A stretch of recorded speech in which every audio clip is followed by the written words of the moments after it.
Do not invest your life earnings in a visa holding country. If you need to invest in the country where you are holding your passport or citizenship.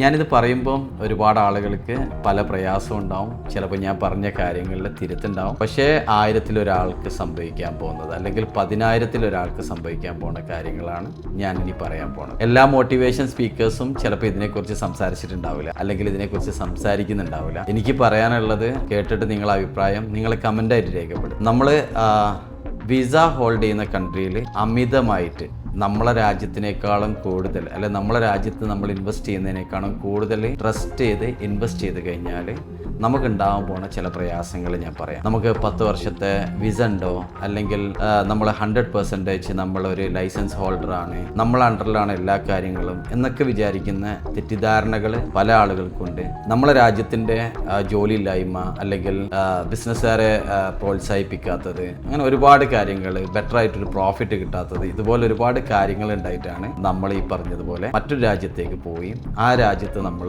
ബിസിനസ്സോ അല്ലെങ്കിൽ ജോലിയോ അല്ലെങ്കിൽ ബാക്കിയുള്ള കാര്യങ്ങളൊക്കെ ചെയ്തിട്ട് നമ്മൾ വലിയ earnings ഉണ്ടാക്കും. കേരളത്തിൻ്റെ വലിയൊരു വ്യവസായിയായ doctor M.A. Yusuf Ali sir ഞങ്ങളൊരു ഫാമിലി കോൺക്ലേവ് പോലുള്ള ഒരു പ്രോഗ്രാമിൽ പറഞ്ഞൊരു കാര്യമുണ്ട്. അതെനിക്ക് ഇവിടെ കടെടുത്ത് പറയാണ് ഞാൻ. നിങ്ങളെ കയ്യിൽ 10 രൂപ ഉണ്ടെങ്കിൽ 2 രൂപ നിങ്ങൾ ബിസിനസ്സിൽ ഇൻവെസ്റ്റ് ചെയ്യുക, അല്ലെങ്കിൽ നിങ്ങൾ ഏണിങ്സിന് വേണ്ടിയിട്ട് ഇൻവെസ്റ്റ് ചെയ്യുക. 1 രൂപ നിങ്ങൾ ചിലവാക്കുക, ബാക്കി 7 രൂപ നിങ്ങൾ സേവിങ്സ് ആയിട്ട് സൂക്ഷിക്കുക. ഈ കാര്യമാണ് യൂസഫ് അലി സാറ് പറഞ്ഞത്. പക്ഷെ ഞാൻ കുറച്ചുകൂടി തിരുത്തലുകളോട് കൂടിയിട്ട് ഞാനതൊന്ന് കറക്റ്റ് ചെയ്യാൻ ശ്രമിക്കുകയാണ്. അതായത് നമ്മൾ വിസ ഹോൾഡ് ചെയ്യുന്ന കൺട്രിയിൽ നമ്മൾ മാക്സിമം നമ്മളെ ഇൻവെസ്റ്റ്മെന്റ് എന്ന് പറയുന്നത് 2 രൂപ ആയിരിക്കണം.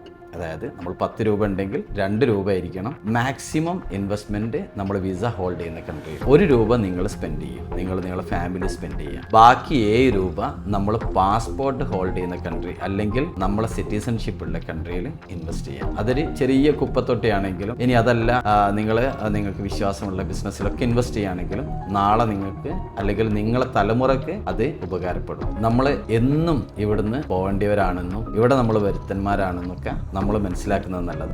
ലാസ്റ്റത്തെ കുറേ അനുഭവങ്ങൾ കാരണം ഒരുപാട് ആൾക്കാർ, എൻ്റെ ഒരുപാട് സ്റ്റാഫിനെ ഡീപ്പോർട്ട് ചെയ്ത കാര്യം നമ്മൾ കഴിഞ്ഞ വീഡിയോയിൽ പറഞ്ഞു. 27ഓളം സ്റ്റാഫിനാണ് അവർ ഡീപ്പോർട്ട് ചെയ്തത്. അവർക്കുണ്ടായിരുന്ന ചുറ്റുപാട്, അവരെ അസറ്റ്സുകൾ, അവരെ കാര്യങ്ങൾ, അവരെ പ്രതീക്ഷകളൊക്കെ ഒരു രാത്രി കൊണ്ടില്ലാതായത്. നമുക്ക് ആർക്കും ഇതൊക്കെ സംഭവിക്കാം. ചില ആളുകളൊക്കെ നാട്ടിൽ ഒരു വീട് ഉണ്ടാക്കുന്നതിന് മുമ്പ് നമ്മൾ മറ്റു രാജ്യത്ത് ഫ്ലാറ്റോ അല്ലെങ്കിൽ വില്ലയൊക്കെ പർച്ചേസ് ചെയ്യാറുണ്ട്. അവരൊക്കെ പ്രത്യേകം ശ്രദ്ധിക്കണം. എന്തെങ്കിലും ഒരു കാരണം മതി. നമ്മൾ ഉണ്ടാക്കുന്ന പ്രശ്നം തന്നെ ആയിക്കൊള്ളണമെന്നില്ല. ചില ആഭ്യന്തര പ്രശ്നങ്ങൾ ഉണ്ടായാലും നമ്മൾ ചിലപ്പോൾ ഈ രാജ്യം വിട്ടു പോകേണ്ടി വരും. അപ്പം നമ്മൾ പ്രത്യേകം ശ്രദ്ധിക്കുക.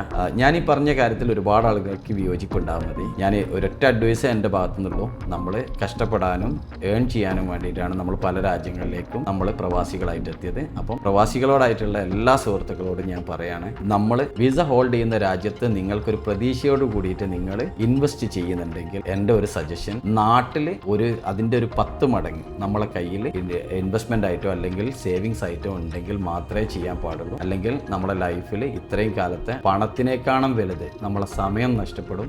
കഴിഞ്ഞ ഒരു 15 വർഷമായിട്ട് നമ്മൾ ഉണ്ടാക്കിയ എഫേർട്ട്, നമ്മൾ ഉണ്ടാക്കിയ ഏണിങ്സ് എല്ലാം ഒരു രാത്രി കൊണ്ട് നഷ്ടപ്പെട്ടു പോയതുകൊണ്ടാണ് ഞാനിങ്ങനെ പറയാൻ ആഗ്രഹിച്ചത്. എന്തായാലും എല്ലാവർക്കും നല്ല ദിനങ്ങൾ ഉണ്ടാവട്ടെ.